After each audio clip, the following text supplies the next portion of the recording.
করতেন, তাই না? তাহলে তার নিয়মটা কি ছিল? তিনি যখন হরিনাম করতেন হাত তার কোন দিকে থাকতো? বলুন, কোন দিকে থাকতো? ওপর দিকে তো। তাহলে একটু ওপর দিকে হাত তোলা যাবে কি? অসুবিধা নেই তো? ও হরে কৃষ্ণ কৃষ্ণ কৃষ্ণ হরে হরে, হরে রাম রাম রাম হরে হরে। হরে কৃষ্ণ কৃষ্ণ কৃষ্ণ হরে হরে, হরে রাম রাম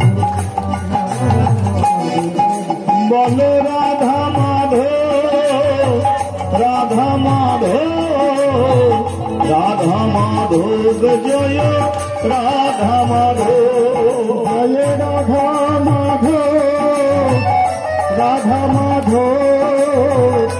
রাধা মাধব, জয় রাধা মাধব। বলে হরি হরি বল গৌর হরি বল, হরি হরি বল সবে উলুধ্বনি দিয়ে বল।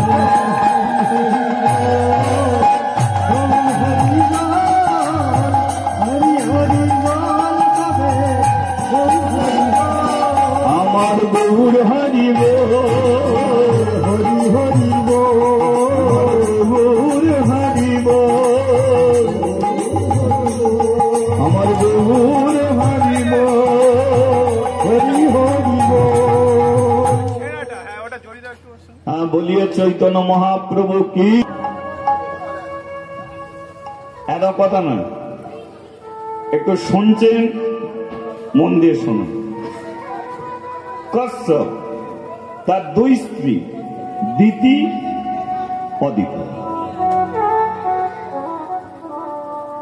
এখন কশ্যপ পূজায় বসেছে, আর দিতি গিয়ে বলল পূজা বন্ধ করো।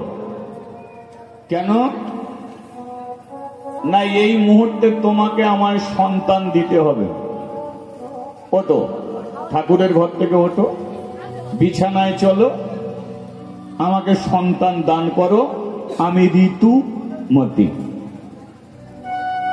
কশ্যপ বলল, দেখো দিতি, যখন যেমন তখন তেমন, যার সঙ্গে যেমন তার সঙ্গে তেমন, যেখানে যেমন সেখানে তেমন। হরিনাম শুনবে, মন দিয়ে শোনো। রান্না করবে, মন দিয়ে করো। মন চঞ্চল হলে তরকারিতে দুবার করে নুন দেবে, বাড়ির লোক ঝামেলা করবে। তাহলে শুনতে গেলে মন দিয়ে শুনতে হবে, রান্না করতে গেলে মন দিয়ে করতে হবে। তাহলে সবার প্রয়োজন কি? মন, তাই তো? ধারালো অস্ত্র দিয়ে কিছু কাটাকাটি করবে, মন চঞ্চল, হাত কেটে যাবে। বাইক নিয়ে যাবে, মন চঞ্চল, অ্যাক্সিডেন্ট করে হসপিটালে যাবে। তাহলে মনকে স্থির করে চলবে। যখন যেমন তখন তেমন। হরিনাম শোনার সময় শোনো, ঘুমাবার সময় ঘুমাও। হরিনাম শুনতে বসে ঘুমাবে কেন? কারণ এটা তো ঘুমাবার জায়গা নয়। ঘুমাবার জন্যে বাপের বাড়ি থেকে চন্দন কাঠের খাট দিয়ে গেছে, সেখানে নাক ডাকিয়ে ঘুমা। কিন্তু এখানে তো সেটা না। তাহলে যখন যেমন তখন তেমন, যেটা শোনার জায়গা আপনাকে শুনতে হবে। তাহলে দিদি এখন পূজা করার সময়, প্রদীপ জ্বালার সময়, ধূপ জ্বালার সময়, আর এই সময়ে সন্ধ্যাবেলা তুমি আমাকে বিছানায় নিয়ে গিয়ে আমার কাছ থেকে সন্তান চাইছো। তুমি আমার স্ত্রী, আমি তোমার স্বামী। সন্তান চাওয়ার অধিকার আছে, সেটাও জানি, কিন্তু তার জন্য একটা সময় আছে। তুমি এই সময় আমার কাছ থেকে সন্তান চাইছো, এটা তোমার ভুল। পারো তো প্রদীপ জ্বালো, ধূপ জ্বালো, আমায় পূজা করতে দাও। কিন্তু যে শোনে সে এক কথাতেই শুনে নেবে। যে বোঝে এক কথাতেই বুঝবে, যে বুঝবে না 1000 বার বোঝালেও বুঝবে না। দিদি বলল ওসব কথা আমি শুনবো না, চলো।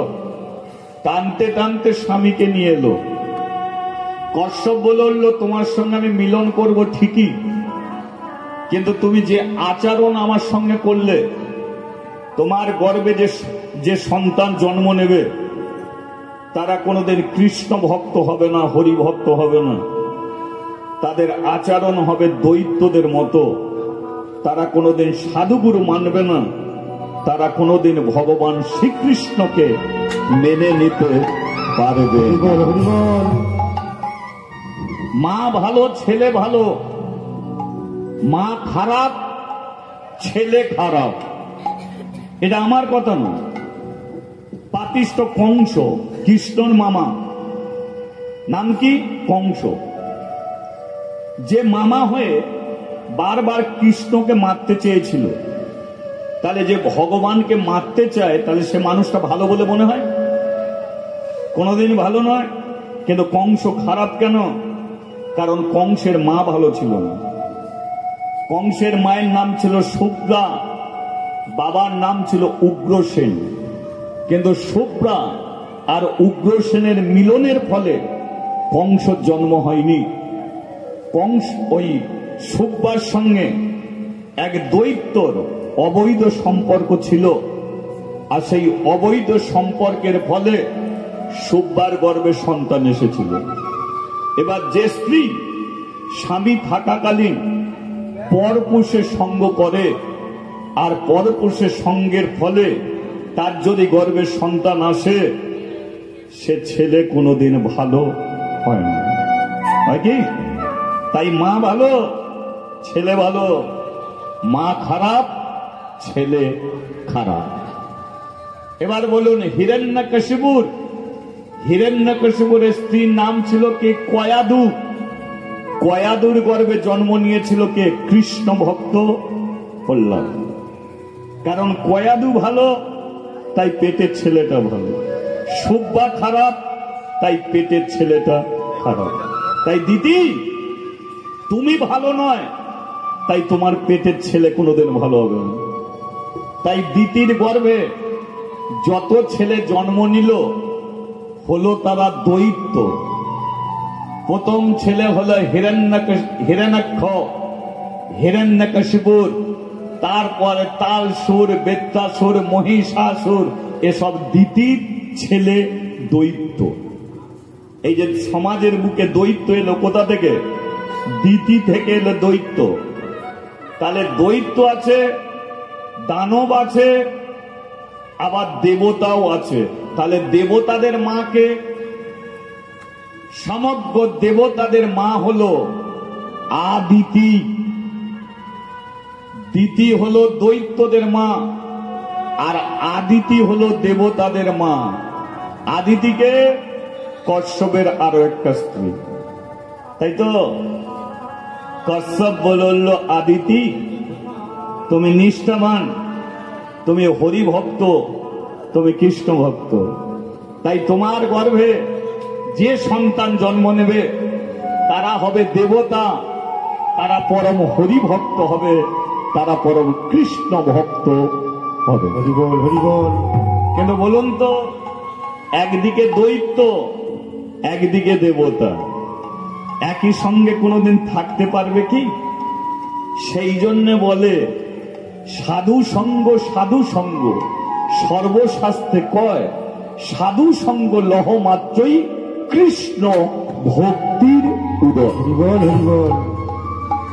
সৎসঙ্গ স্বর্গে বাস, অসৎসঙ্গ নরক বাস। তুমি যদি চোরের সঙ্গ করো তাহলে চোর হবে, নেশাখোরের সঙ্গ করলে নেশাখোর হবে, জুয়াখোরের সঙ্গ করলে জুয়াখোর হবে। কিন্তু তুমি যদি সাধুর সঙ্গ করো, বৈষ্ণবের সঙ্গ করো, কৃষ্ণ ভক্তের সঙ্গ করো, তাহলে একদিন তুমি পরম হরি ভক্ত হবে, পরম একদিন তুমি কৃষ্ণ ভক্ত। তাহলে একদিকে দৈত্য একদিকে দেবতা, একসঙ্গে থাকবে কি করে?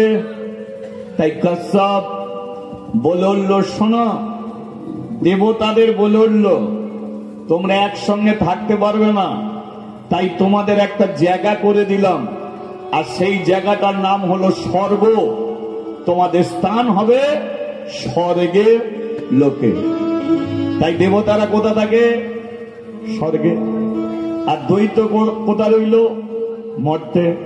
কি তাহলে স্বর্গ মর্ত। কিন্তু দৈত্যরা বলল, একই বাবার তো দুই ছেলে, মা আমাদের আলাদা হতে পারে কিন্তু আমরা তো ভাই ভাই। তাহলে ওই দেবতারা ভালো জায়গায় থাকবে আর আমরা মর্ত লোকে পড়ে থাকবো, এ হবে না। আমরা দেবতাদের অধিকার আমরা ছিনিয়ে নেব। কারা বলল? দৈত্যরা। ওরা বলল স্বর্গলোককে আমরা ছিনিয়ে নেব। ব্যাস, এই যুদ্ধ শুরু হয়ে গেল। কি নিয়ে? অধিকার নিয়ে। এই অধিকার শুধু অধিকার। স্বামী চায় স্ত্রীর অধিকার, স্ত্রী চায় স্বামীর অধিকার, বাবা চায় ছেলের অধিকার, ছেলে চায় বাবার অধিকার। তাহলে দৈত্যরা চাইছে দেবতাদের অধিকার, কিন্তু দেবতারা বলল আমরা মরব, তবু আমাদের স্বর্গের অধিকার আমরা ছাড়ব না। তাহলে কি যুদ্ধ সত্য যুগ থেকে চলছে। আর আজকে ওই যুদ্ধ করতে চলেছে কে? যে লীলা আপনারা শুনছেন, এই যে গয়া, এই গয়ার বাবা, গয়ার বাবার নাম হলো ত্রিপুরাসুর, দৈত্যদের রাজা ত্রিপুরাসুর। ত্রিপুরাসুরের স্ত্রীর নাম হলো প্রভাবতী। প্রভাবতীর গর্ভে গয়া তখন 5 মাসের, তখনও জন্ম হয়নি। এবার ত্রিপুরাসুর কি করলো? সেনাকে সঙ্গে করে নিয়ে স্বর্গে যাচ্ছে যুদ্ধ করতে। আচ্ছা বলুন তো, এই সময় কোন স্ত্রী কি তার স্বামীকে ছাড়বে? যে স্ত্রীর গর্ভে সন্তান, স্বামীকে বলবে যাও গিয়ে মারপিট করো, কাটাকাটি করো, খুনোখুনি করো? তাই প্রভাবতী বলল, স্বামী আমার ছেলেটার জন্ম দাও, এ জন্ম নি, পৃথিবীর আলো দেখো, তারপরে না হয় যুদ্ধ করতে যাবে। এখন তুমি যুদ্ধ করতে যাচ্ছ কেন? কিসের জন্য যাচ্ছ? আমি শুনেছি ছেলের জন্ম দিতে গিয়ে অনেক মা মরে গেছে। তাহলে আমি জন্ম দিতে গিয়ে, এই ছেলের জন্ম দিতে গিয়ে যদি আমি মরে যাই, তাহলে আমার ছেলেটাকে কে দেখবে? তাহলে ছেলেটার জন্ম হোক, নাম রাখো, তারপরে যাবে যুদ্ধ করতে। কিন্তু শুনবে কেন ত্রিপুরাসুর? কোনো কথাই শুনলো না, স্বর্গে গেল যুদ্ধ করতে। আর স্বর্গে গিয়ে তাণ্ডব করতে শুরু করলো। ইন্দ্রের ইন্দ্রলোক কেড়ে নিল, ব্রহ্মার ব্রহ্মলোক কেড়ে নিল, শিবের শিবলোক কেড়ে নিল। 33 কোটি দেবদেবী এসে দাঁড়ালো কোথায়? ক্ষীরোদ সাগরের তীরে। কেন? কারণ দেবতারা বিপদে পড়লে ওই এক জায়গাতে এসে হাজির হতো, সেটা হলো ক্ষীরোদ সাগর। আর ওই ক্ষীরোদ সাগরের মাঝখানে আছে কে? শ্রী বিষ্ণু নারায়ণ। কি?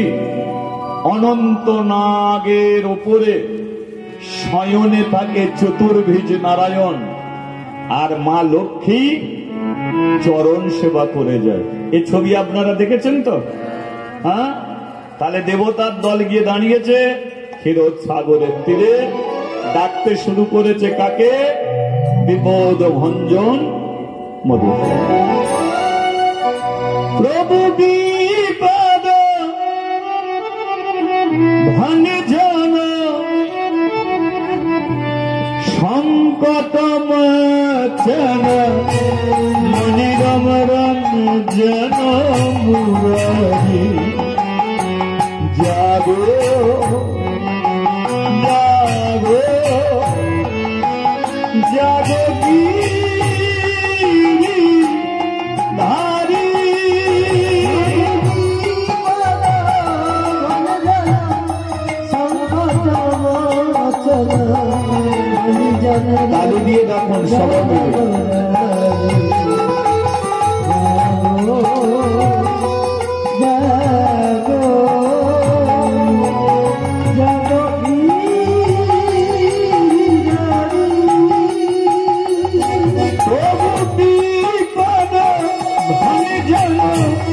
সংকট মোচন মনি রমরন জন মুরারি জাগো জাগো জাগো গিরিধারী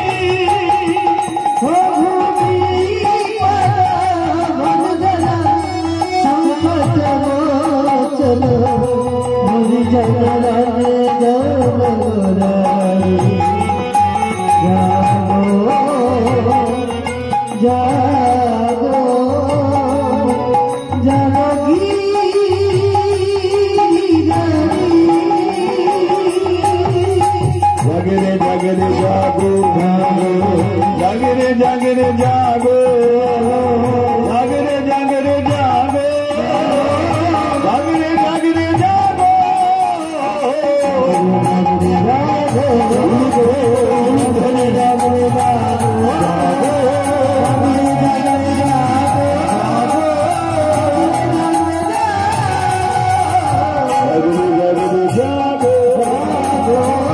জাগরে জাগো জাগরে জাগরে জাগো জাগরে জাগরে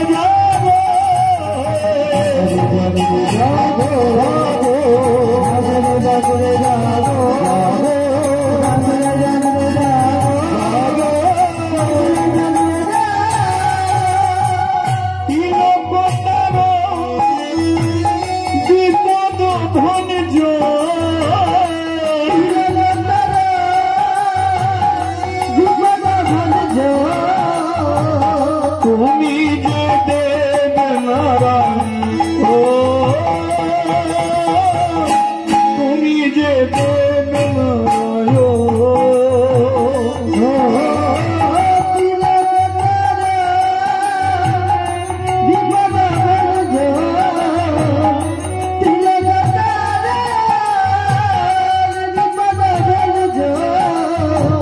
তুমি যে দেব নারায়ণ তুমি যে দেব নারায়ণ জাগো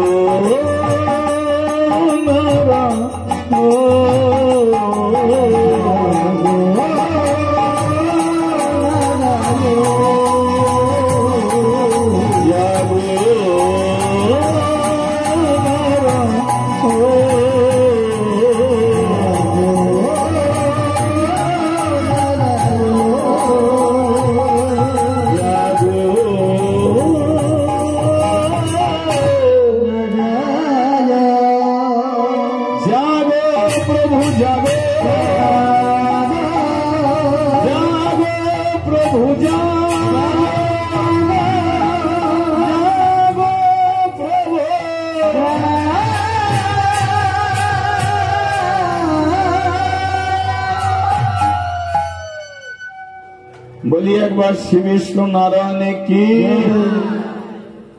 ভগবান বলল আমাকে ডাকার কারণটা কি দেবতার দল বলল আপনি জানেন না আপনাকে যে কেন আমরা স্মরণ করছি আপনি জানেন না আপনি তো অন্তর্যামী আপনি তো সবই জানেন আপনি চোখ বন্ধ করে আছেন মানে কি আপনি ঘুমান না আপনি চোখ বন্ধ করে সমগ্র বিশ্ব সংসারটার কথা আপনি ভেবে যাচ্ছেন আর আপনি জানতে চাইছেন দেবরাজ ইন্দ্র বলল দাঁড়ান দাঁড়ান দাঁড়ান আমি বলে দিচ্ছি আমি বলছি এই যে স্বর্গে একটা দৈত্য এসেছে নাম হলো তার ত্রিপুরাসুর তিনি এমন ভাবে তাণ্ডব এমন ভাবে অত্যাচার এমন ভাবে অন্যায় করছে কত সাধুকে মেরে দিল কত বৈষ্ণবকে মেরে দিল কত কৃষ্ণ ভক্তকে মেরে দিল তাই সেই ত্রিপুরাসুরে মৃত্যু কি করে হবে আমরা তার বিষয় নিয়ে আপনার কাছে এসেছি যে আপনি বলুন আমরা ৩৩ কোটি দেবদেবী কার হাতে ওই ত্রিপুরাসুর দৈত্যের মৃত্যু হবে ভগবান বলল, ও তার মানে স্বর্গে আর একটা দৈত্য এসেছে। কিছুদিন আগে তো একটা দৈত্য এসেছিল, যার নাম হলো মহিষাসুর। এই যে মহিষাসুরকে কে মারলো মা? আস্তে, মহিষাসুরকে কে মেরেছে? মা দুর্গা। তাহলে কিছুদিন আগে দুর্গা তো মহিষাসুরকে মারলো, তাহলে স্বর্গে কে দৈত্য? ত্রিপুরাসুর। তাহলে ওর মৃত্যুর, হ্যাঁ, ও কার হাতে মরবে আমরা সেই বিষয় নিয়ে আসছি। ভগবান বলল, তোমাদের তো সবাইকে দেখতে পাচ্ছি, কিন্তু শিবজিকে তো দেখতে পাচ্ছি না। শিবজিকে জানেন তো? দেবাদিদেব মহাদেবের শিব ঠাকুর। তা তোমাদের সবাইকে দেখতে পাচ্ছি, শিবজি কোথায়? বলে তার তো কোনো চিন্তা নেই।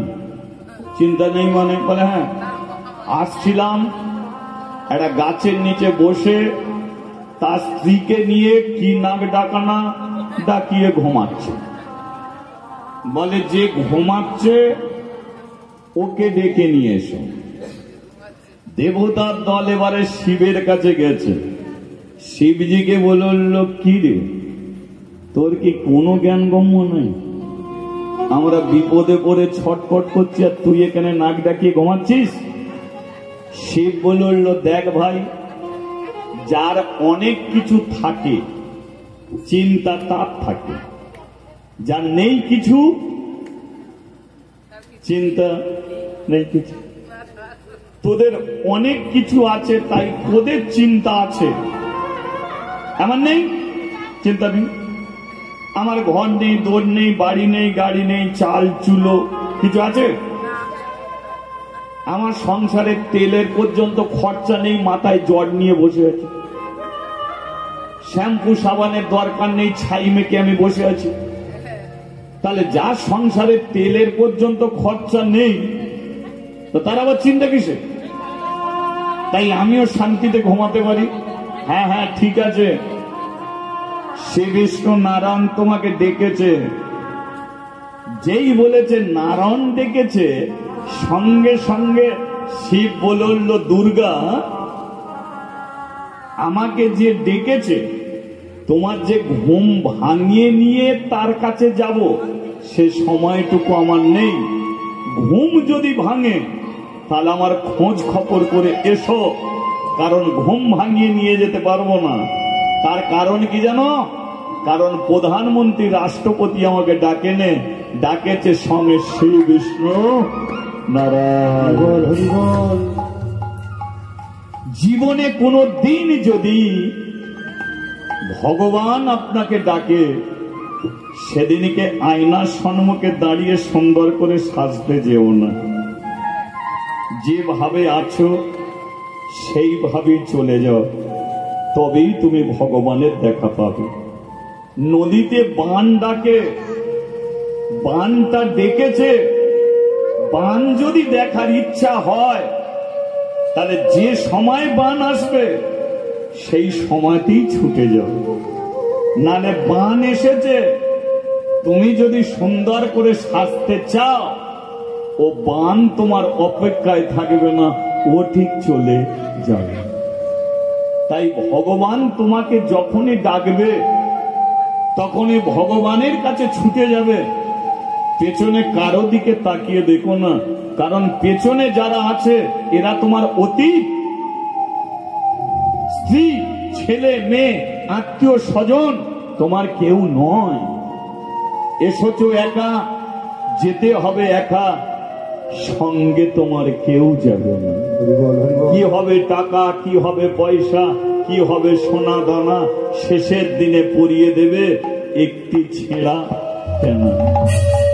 আজ মরলে কাল তোমার দুদিন হয়ে যাবে। যে জায়গায় মরছ সেই জায়গাতে গোবর জল ছিটিয়ে দেবে। তবু কেন ভাবছ বসে সংসারের মায়ার জালে জড়িয়ে? এ সংসার খেটে খেটে মাথা চুল পেকে যাবে, কিন্তু সংসার জীবনে আপনাকে কিচ্ছু দেবে না। রাবণের ভাই বিভীষণ কি রাবণের ভাই বিভীষণ দাদাকে বলেছিল, দাদা সীতাকে তুমি ছেড়ে দাও, সীতার কারণে তুমি বাঁচবে না, তোমার ছেলে বাঁচবে না, তোমার মেয়ে বাঁচবে না, লঙ্কা ধ্বংস হয়ে যাবে, একটা মেয়ের কারণে এ লঙ্কা থাকবে না, ছেড়ে দাও।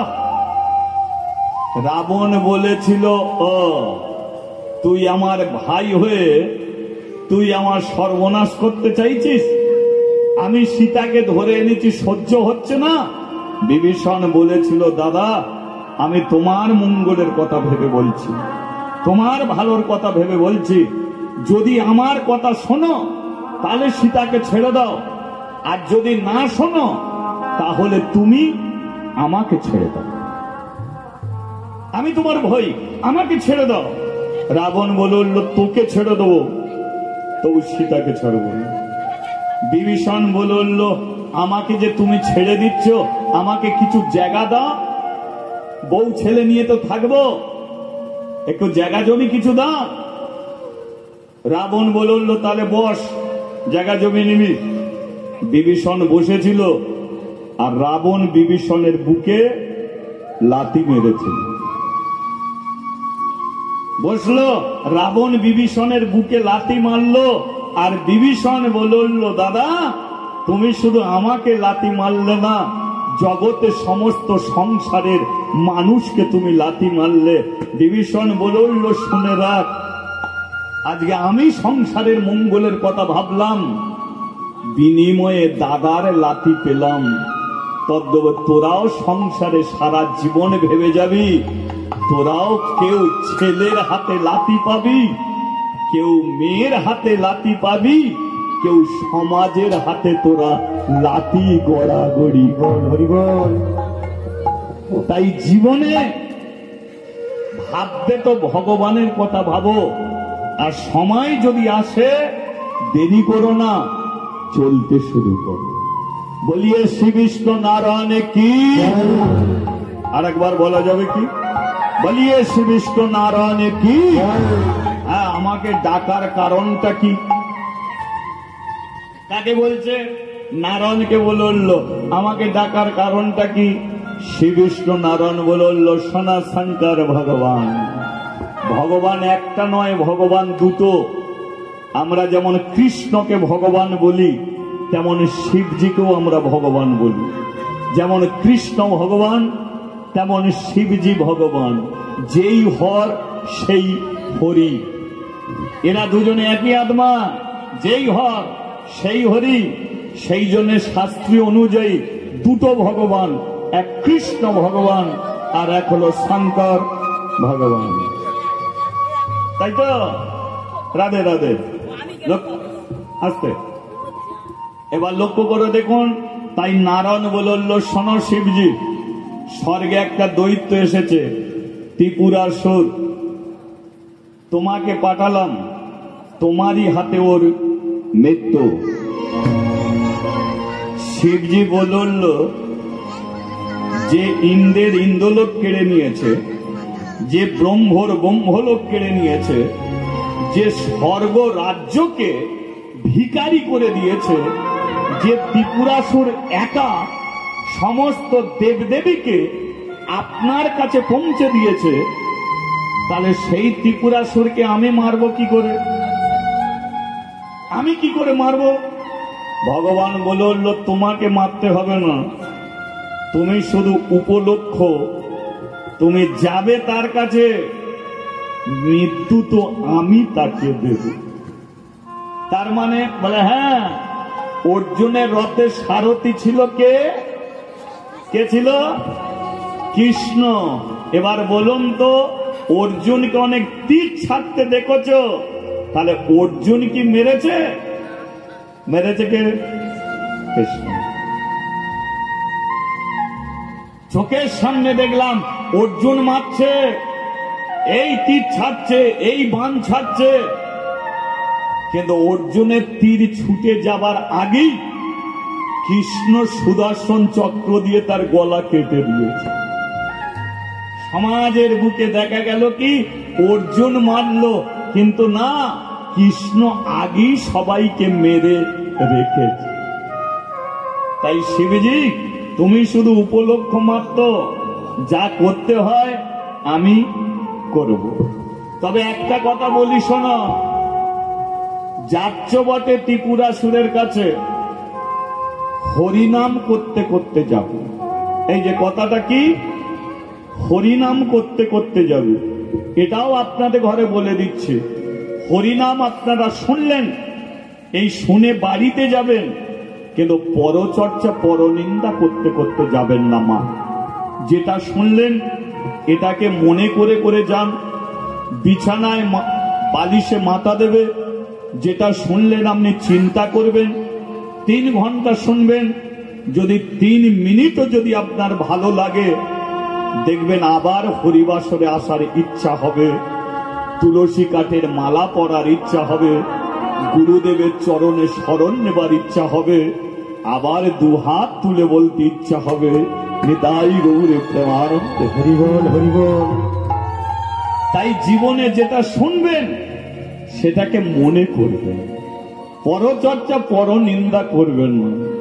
এই যে হরি নাম, আজকে আপনার মৃত্যু আছে, এই যে আজকে আপনার মৃত্যু আছে, কিন্তু আপনি বাড়ি থেকে হরি নাম করতে করতে বেরিয়েছেন, সেদিনকে হয়তো হোঁচট খেয়ে পড়বেন, একটু রক্ত ঝরবে, কিন্তু বেঁচে আপনি আবার ঘরে ফিরে আসতে পারবেন। এটাই হলো হরি নামের গুণ, এটাই হলো কৃষ্ণ নামের হরিবল হরিবল। তাই শিবজি যাবে ত্রিপুরাসুরের কাছে, রাস্তায় কত বাধা বিপদ আসবে, কিন্তু আমার নামকে তুমি সঙ্গে করে নাও, দেখবে সদা সর্বক্ষণ আপদ বিপদে তুমি আমাকেই পাবে। তাই তো ব্যাস বেরিয়েছে শিবজি। কৃষ্ণা কৃষ্ণা বলো মুখে গো, কৃষ্ণা কৃষ্ণা বলো মুখে, কৃষ্ণ কৃষ্ণ বলে মুখে গো, কৃষ্ণ কৃষ্ণ বলে মুখে, কৃষ্ণ কৃষ্ণ বলো মুখে গো, কৃষ্ণ কৃষ্ণ বলো মুখে, কৃষ্ণ কৃষ্ণ বলে মুখে গো, কৃষ্ণ কৃষ্ণ বলে মুখে, নামে বুক ভরে যায় অভাব মেটায়, স্বভাব জাগায় মহা সুখে, নামে বুক ভরি যায় অভাব মিটায়, স্বভাব জাগায় মহা সুখে, নামে বুক ভরে যায় অভাব মেটায়, ভরি যায় অভাব মিটায়, সবার জাগায় মহা সুখে গো, সবার জাগায় মহা সুখে, নামে বুক ভরে যায় অভাব মিটায়, বুক ভরে যায় অভাব মিটায়, সবার জাগায় মহা সুখে গো, সবার জাগায় মহা সুখে, কৃষ্ণ কৃষ্ণ বলো মুখে গো, কৃষ্ণ কৃষ্ণ বলো মুখে, কৃষ্ণ কৃষ্ণ বলে মুখে গো, কৃষ্ণ কৃষ্ণ বলে মুখে। আচ্ছা, ভোলানাথের অনেকগুলো নাম, কৃষ্ণের যেমন 108টা নাম, তেমন শিবজিরও কিন্তু 108টা নাম। কি? আশুতোষ, শঙ্কর, মহাদেব, শিব, ভোলানাথ, কি এরকম করে নাম আছে। এই যে ভোলানাথ কাকে বলে? ভোলানাথ তাকেই বলে যে ভুলে যাওয়ার মাস্টার মশাই, তাই না? এই বলছে, মা বলছে খোকা চিনি আনবি, চাল আনবি, ডাল আনবি, একটু দুধ আনবি, 4-5টা বাজার নিয়ে আসবি। বাড়ি থেকে বেরুলো, দোকানে গিয়ে দেখবে 3টে মনে আছে, 2টো ভুলে গেছে। তা মা কি বলবে, আমার ভোলে ভালো ছেলে গো, যাই বলবো খালি ভুলে যাবে। তদ্রূপ শিব, শিব কি, এ হলো ভোলানাথ। এ কখন ভুলে যায় জানেন? সংসারে বউ ছেলে পুলে নিয়ে থাকে ঠিকই, বউ ছেলে পুলে নিয়ে থাকে ঠিকই, কিন্তু যখনই কৃষ্ণ নাম মুখে নেবে, আসতে কথা না, যখনই মুখে কৃষ্ণ নাম নেয় তখনই ভুলে যায় স্ত্রীর কথা, তখনই ভুলে যায় ছেলে মেয়ের কথা। এ যখনই মুখে কৃষ্ণ নাম নেবে সবকিছু ভুলে যায়। তাহলে আজকে কি হলো? ভগবান বলেছে তুমি কৃষ্ণ নাম করতে করতে যাবে। যেই মুখে কৃষ্ণ নাম নিয়েছে, কাকে যে মারতে হবে তাকেই ভুলে গেছে। চমৎকার দেখো, তাকে যে মারতে হবে তাকেই ভুলে গেছে। এবার ভুলে গেছে কি করবে? এবার শিবজি এসে কি করেছে? কাকে যে মারতে হবে সেটা তো ভুলে গেছে। এখন ত্রিপুরাসুরেরই কানের কাছে এসে কি বলছে? বলে রে বদন, বলে রে বদন, সুধা মাথায় কৃষ্ণ নাম। একবার হরি হরি হরি সুধা মাথায় কৃষ্ণ নাম। বলে রে বদন, বলে রে বদন, সুধা মাথায় কৃষ্ণ নাম। বলে রে বদন, সুধা মাথায় কৃষ্ণ নাম। নামের গুণে শিলা ভাসে জলে,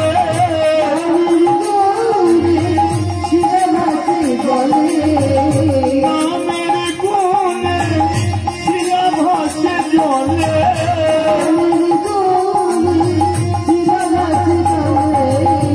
সুশীতল হয় প্রাণ রে, সুশীতল হয় প্রাণ। একবার নিতাই গৌর হরি হরি।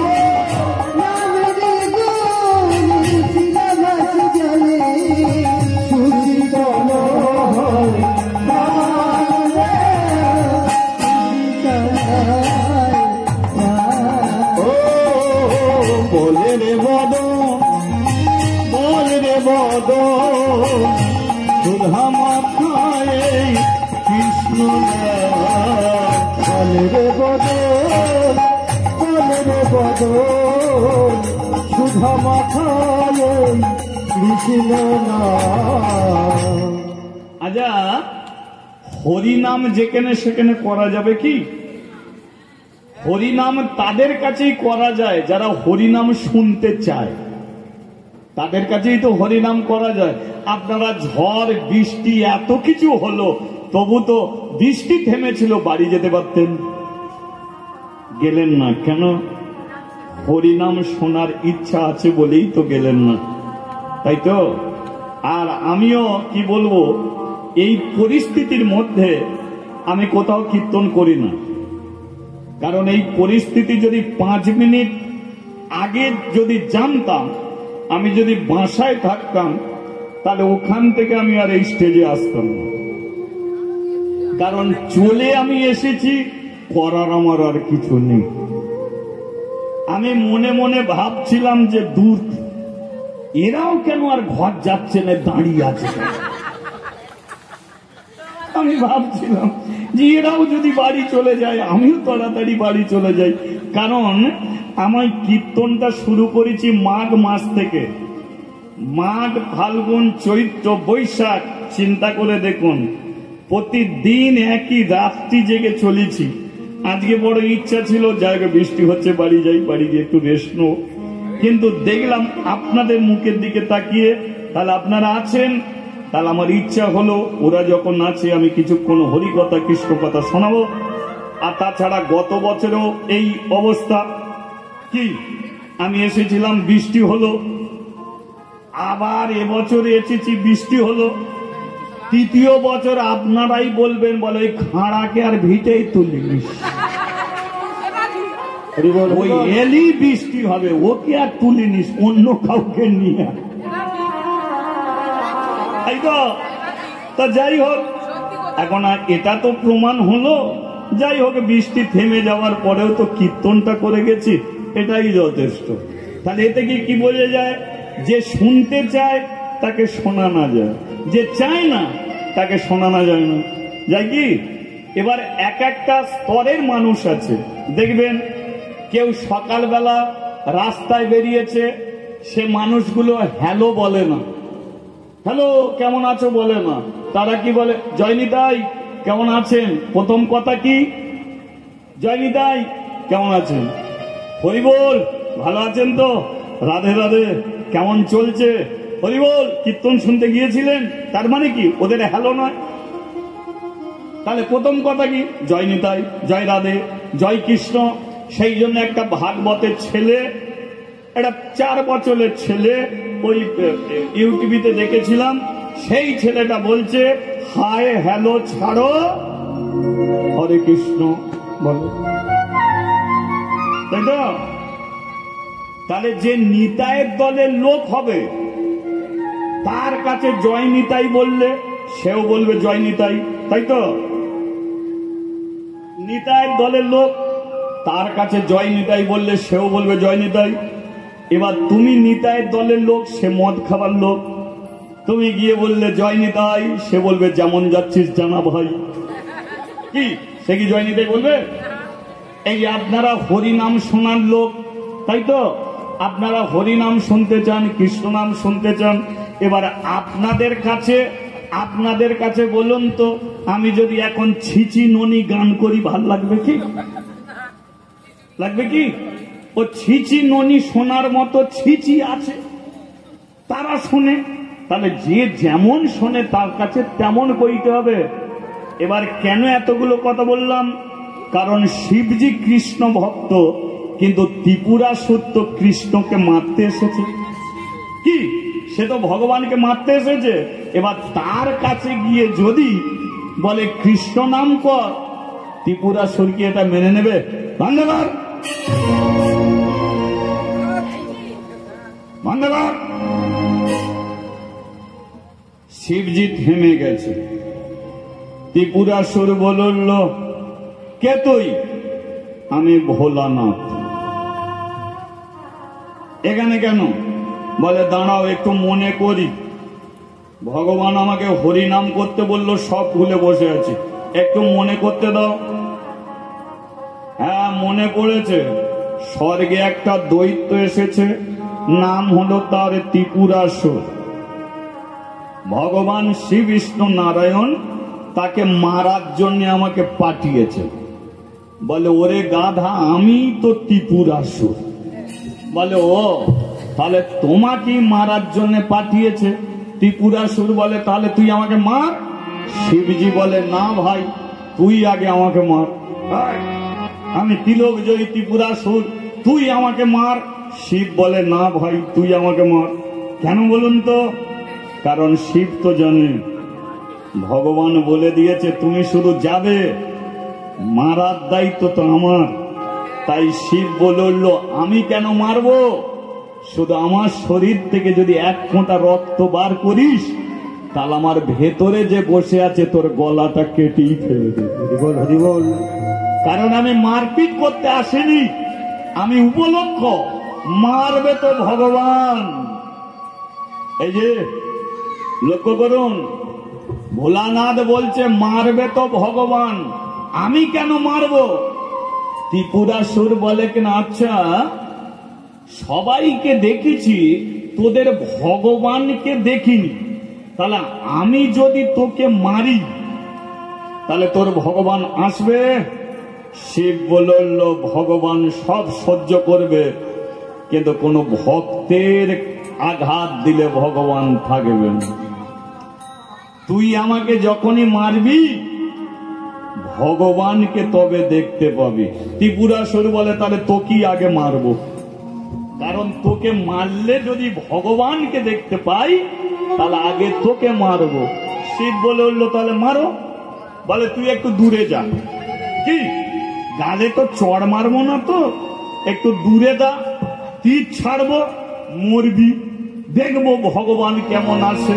এবার শিব কি করেছে, আবার এক পা বাড়িয়েছে।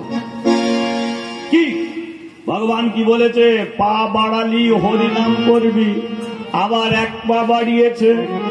নামে বুক ভরে যায়, অভাব মেটায়, স্বভাব জাগায় মহা সুখে। নামে বুক ভরি যায়, অভাব মেটায়, স্বভাব জাগায় মহা সুখে।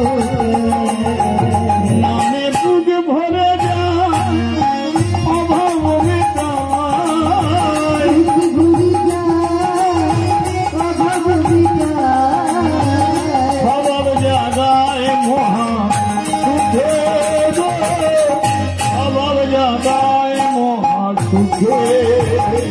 নামে বুক ভরি যায়, অভাব মেটায়, বুক ভরি যায়, অভাব মেটায়, স্বভাব জাগায় মহা সুখে, স্বভাব জাগায় মহা সুখে। কৃষ্ণ আহা কৃষ্ণ, এটা তালে তালে তালি দিতে, এটা উলুধ্বনি হবে।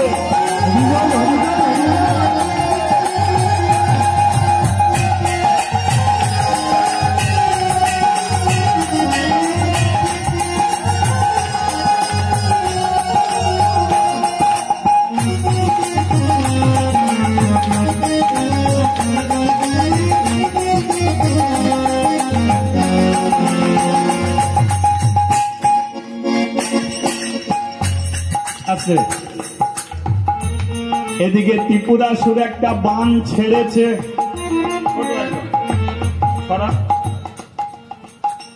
বানের মাথা দিয়ে আগুন তীক্ষ্ণ গতিতে শিবের দিকে ছুটে যায়, কিন্তু শিবজি চোখ বন্ধ করে ভগবানের নাম করে যায়। হরিবল হরিবল হরিবল। যে খায় চিনি তাকে জাগাইছে, আপদে পড়ো বিপদে পড়ো ভগবানকে ডাকো, সর্ব বিপদ হতে তুমি উদ্ধার করো, তাই তো? কিন্তু আপদ বিপদে ভগবানকে ডাকি না, তাকে গালাগালি দিই। ঘরে যদি আগুন ধরে যায়, ঘরে যদি আগুন ধরে যায় গ্রামের মানুষকে ডাকি, বালতি বালতি জল ঢেলেও যখন আগুন রক্ষা পড়ে না, তখন ঠাকুর ঘরে গিয়ে বলি, ভগবান তুমি কি কানা, তুমি কি খোঁড়া, আমার ঘর পুড়ে গেল তুমি দেখতে পেলে না? তাহলে প্রথম কোথা ডাকি, গ্রামের মানুষকে ডাকি। ঘর ধরে গেছে, আমরা ভগবানকে বলি না যে ভগবান আমার ছোট্ট ঘরটা তুমি পুড়িয়ে দিও। সেই জন্য ভগবান বলে, তোরা ডাকিস কিন্তু পরে ডাকিস, আগে ডাকিস। সেই জন্য যে খায় চিনি তাকে যোগাবে চিন্তামণি। আজকে শিবজি চোখ বন্ধ করে হরিনাম করছে, আগুন বান তীক্ষ্ণ গতি দিয়ে শিবের দিকে যাচ্ছে। এবার বলুন তো, নারায়ণের পাশে কে থাকে? নারায়ণের পাশে লক্ষ্মী। লক্ষ্মী বলে, লক্ষ্মী গো, হাই দেখো, তুমি যাকে পাঠালে সে তো কিছুক্ষণ পরে মরে যাবে। নারায়ণ বলল, কেন কি হয়েছে? বলো ওই দেখো না, শিবজি গাছের নিচে বসে হরিনাম করছে, আর ত্রিপুরাসুর আগুন বান ছেড়েছে, ও তো আগুনে পুড়ে যাবে।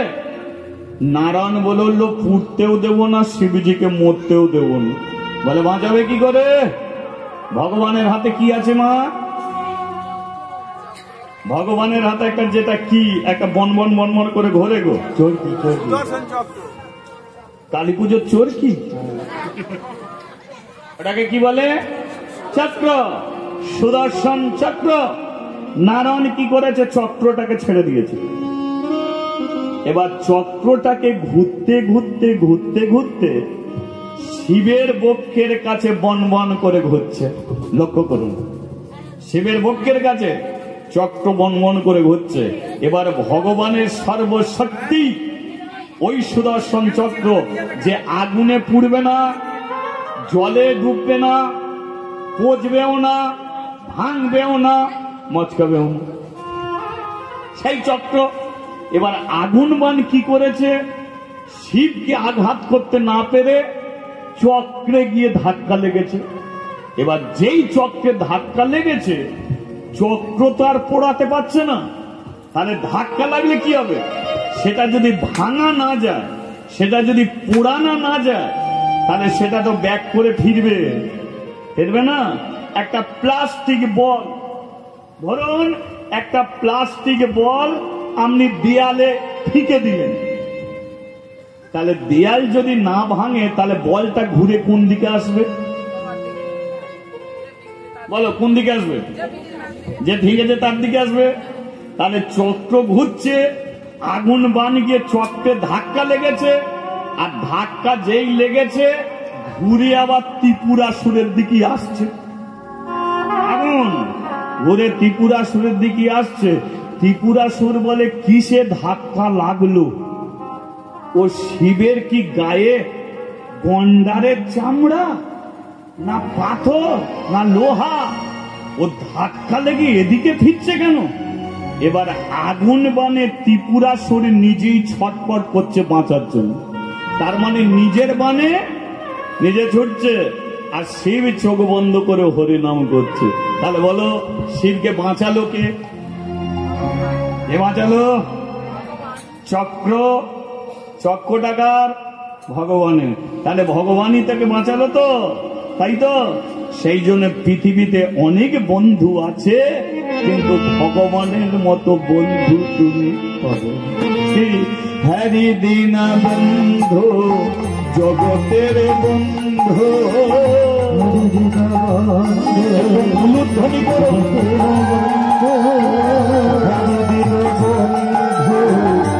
জগতের বন্ধু,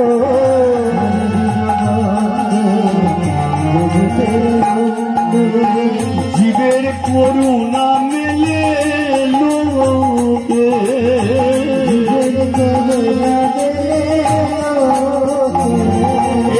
দিনময় হরি এসেছে নদিয়া পুরী, নদিয়া পুরী, দিনময় হরি এসেছে নদিয়া পুরী, নদিয়া পুরী, রাধার প্রীতি লয়ে বুকে, রাধার প্রীতি লয়ে বুকে, রাধে রাধে বলে বলে বল কৃষ্ণ কৃষ্ণ বল, রাধে রাধে বল সবে কৃষ্ণ কৃষ্ণ বল, রাধে রাধে বল বলে বলে কৃষ্ণ কৃষ্ণ বল, রাধে রাধে বল বল বল কৃষ্ণ কৃষ্ণ বল, রাধে রাধে বল বলে বল কৃষ্ণ কৃষ্ণ বল, রাধে রাধে বল সবে উলু দিয়ে বল, রাধে রাধে বল কৃষ্ণ কৃষ্ণ বল, রাধে রাধে বল সবে উলু দিয়ে বল, রাধে রাধে বল কৃষ্ণ কৃষ্ণ বল, রাধে রাধে বল কৃষ্ণ কৃষ্ণ বল।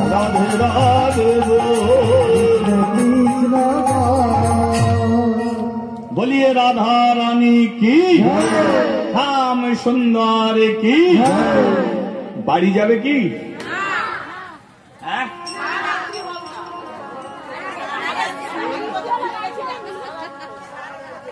না, আমি ঠিক আপনাদের বলছি না, দেবতাদের বলছি।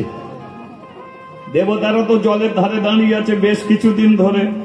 শ্রী বিষ্ণু নারায়ণ বলল আর এখানে থাকতে হবে না,